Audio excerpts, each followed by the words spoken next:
നടനും തിരക്കഥാകൃത്തും സംവിധായകനുമായ ശ്രീനിവാസൻ അന്തരിച്ചു. രാവിലെ ശ്വാസം മുട്ടൽ അനുഭവപ്പെട്ടതിനെ തുടർന്ന് ആശുപത്രിയിൽ എത്തിക്കുകയായിരുന്നു. 69 വയസ്സായിരുന്നു.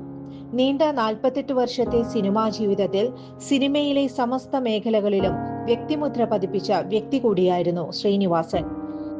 സ്വന്തം സിനിമകളിലൂടെ സാധാരണക്കാരന്റെ പ്രശ്നങ്ങൾ നർമ്മത്തിന്റെ സഹായത്തോടെ വെള്ളിത്തിരയിൽ എത്തിച്ചവരിൽ മുന്നിലാണ് ശ്രീനിവാസൻ.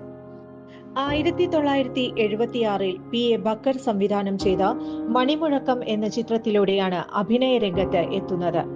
1984 ഓടരുതമ്മവ ആളറിയാം എന്ന സിനിമയ്ക്ക് കഥ എഴുതി തിരക്കഥാ രംഗത്തേക്ക് കടന്നു.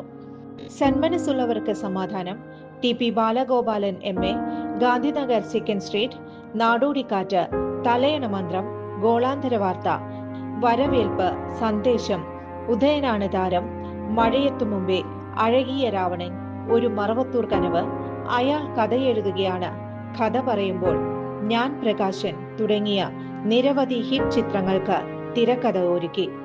പൂച്ചയ്ക്കൊരു മൂക്കുത്തിയാണ് ആദ്യ തിരക്കഥ. പ്രിയദർശനുമായി ചേർന്ന് ഹാസ്യത്തിന് മുൻതൂക്കം നൽകി ഒരുക്കിയ ചിത്രങ്ങളിലൂടെ അദ്ദേഹം സിനിമാ ലോകത്ത് സ്വന്തം സ്ഥാനം ഉറപ്പിച്ചു. സത്യൻ അന്തിക്കാടിന്റെ സംവിധാനത്തിൽ 2018 ഡിസംബറിൽ പുറത്തിറങ്ങിയ ഞാൻ പ്രകാശനാണ് ശ്രീനിവാസൻ ഏറ്റവും ഒടുവിൽ തിരക്കഥ എഴുതിയ ചിത്രം. 1991 പുറത്തിറങ്ങിയ ആക്ഷേപഹാസ്യ ചിത്രമായ സന്ദേശം കേരളത്തിന്റെ രാഷ്ട്രീയ സാമൂഹ്യ മണ്ഡലങ്ങളിൽ ഇന്നും ചർച്ച ചെയ്യപ്പെടുന്നു.